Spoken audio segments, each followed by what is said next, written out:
around since the inception of bebop, and he mainly played in big bands and small groups, piano trios. And then he had his own band, which was often a piano trio. And one of the things he did was he took the unaccompanied solo to a new level.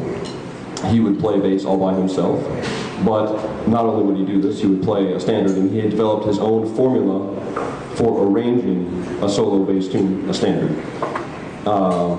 One thing that was different about his language on the bass, the way he played, was that every time he went to a city while he was on tour, he would find the top classical bass player in the city, call them up, get a lesson, and steal their technique.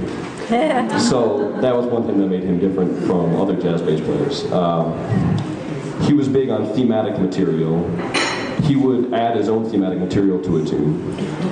His predecessors, like Oscar Pettiford and Jimmy Patton, would take a tune, take a jazz standard, and improvise on the melody, or incorporate bebop language into it, embellishing the actual melody that was there. Ray Brown changed the approach. He said, let's leave the melody alone and put our own phrases in between. So he would use thematic material in 3 different ways. He would use his own material to make an intro and an outro to the tune. He would play his own thematic material between the phrases of the melody, and then he would also take an approach where he'd break down in the middle of the tune and go to a completely different area, a sonic area, and create, like it'd be over a vamp or a funk groove or something, just something completely different, and then come back to the tune. So this is a solo bass piece over a standard that I've arranged myself in that style. This is a Billy Strayhorn tune called "Flower is a Lovesome Thing."